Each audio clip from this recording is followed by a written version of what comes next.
Es un gusto saludarle, sea usted bienvenido a La Libertad de Creer. Hoy hablaremos sobre la música sacra, pero para profundizar en este tema, hoy trataremos el tema de la música que es sagrada, pero profundizaremos en los clásicos, especialmente hablaremos de esa música sacra que se dio en el Renacimiento, algo de esos autores como Beethoven, Mozart, Bach, Antonio Vivaldi. Es el tema de hoy. Nuevamente estará con nosotros Eduardo Acosta, también Vivi. Ambos nos mostrarán aquí algo del canto sagrado. Así que comencemos. Qué gusto saludarle, como todas las semanas.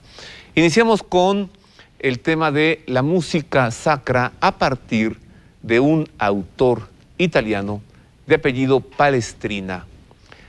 Con Palestrina se dio el cambio del canto llano o del canto gregoriano al canto polifónico. Comencemos con esto.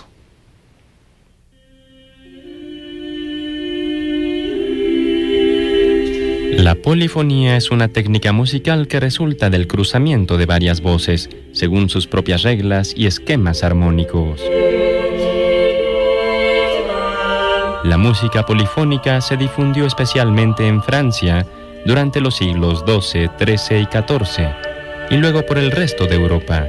Más tarde se fue adaptando a diversos estilos de acuerdo con el temperamento y gusto de cada pueblo.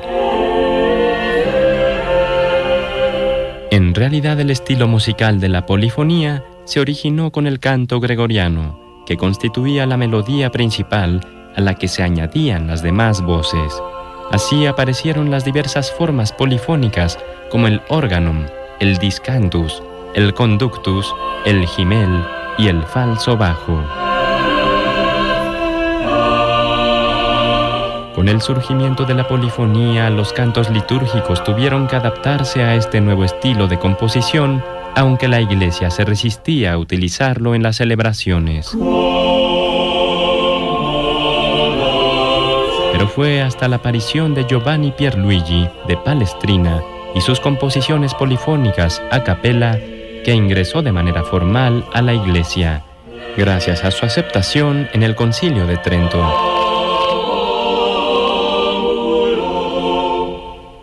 Con la polifonía surgió también la música con tema sacro, pero que no se utilizaba en la liturgia, en la forma de motetes. Los principales representantes de este nuevo estilo, después de Palestrina, fueron Tomás Luis de Victoria en España, William Byrd en Inglaterra y Orlando di Lasso en Italia. Palestrina. Profundicemos en el tema. Recibo con afecto a Eduardo Acosta Hinojosa. Él es compositor y es también formador de coros, formador de quien se dedica a hacer música sacra, música litúrgica. Así Bienvenido, es. Lalo. Gracias nuevamente, Roberto, por la invitación. La semana pasada, que hicimos la primera parte de este programa, creo que el público quedó fascinado.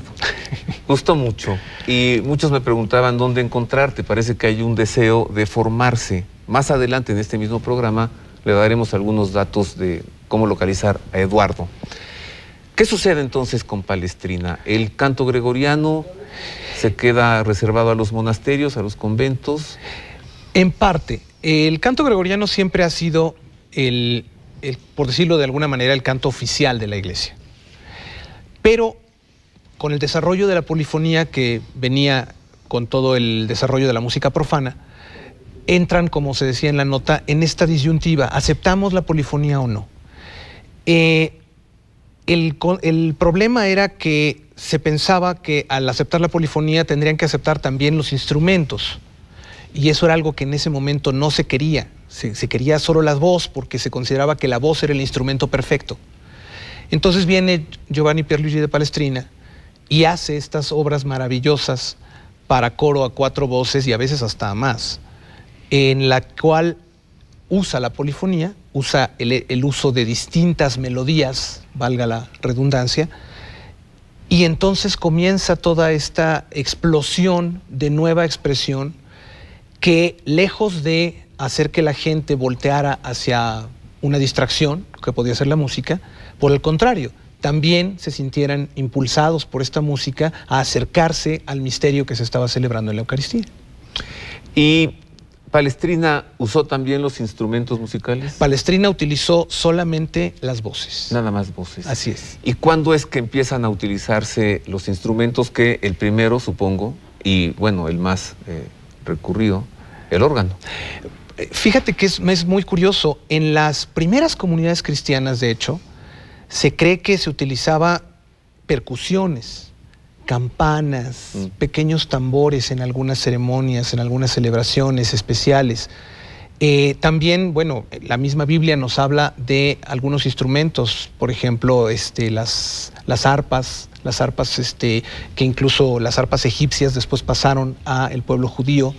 Entonces, había instrumentos desde el principio. Después vino esta corriente que nos hizo utilizar solamente la voz y después paulatinamente con el uso de la polifonía comenzaron a introducirse algunos instrumentos y entre ellos el órgano. ¿Cómo se vive este cambio, Eduardo, del canto llano, solemne, místico, que entra en un diálogo con Dios, a este conjunto de voces que distraen? No, por el contrario, justamente en muchos de los documentos de la Iglesia lo que se expresa justamente es decir, la música debe estar al servicio de la liturgia, no la liturgia supeditada a la música. Esa es la medida justa. Si la música se pone al servicio de la liturgia, entonces no distrae, por el contrario, te centra en el momento celebrativo. Si un Señor ten piedad, un Kyrie, está bien escrito y está ajustado a la liturgia, al momento litúrgico, te lleva a ese momento de petición de perdón comunitario que hacemos al inicio de la celebración.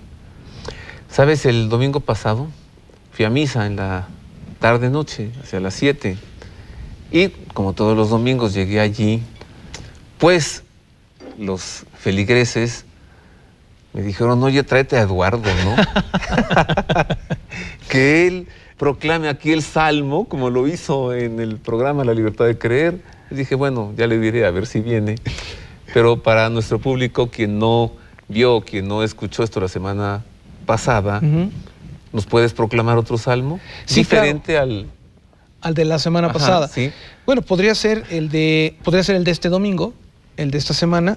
¿Y cómo lo harás? El Salmo es el 145. Si recuerdas, hablábamos de que hay varios modos. ¿Sí? Este en especial lo voy a proclamar en el modo 7, que es el modo mixolidio, y que según la clasificación de Guido d'Arezzo, él dice que debería despertar un sentimiento angélico. ¿Sí? Es uno de los modos. Es uno de los 8 modos gregorianos que hay. Cuando usted acude a misa, a la celebración eucarística, podrá participar en esto. Desde el ambón se proclama el Salmo, es la primera lectura, luego el Salmo, y luego la segunda lectura, ya viene el Evangelio. Y pocas veces se canta el Salmo. Como usted lo escuchará enseguida, es como se debe hacer.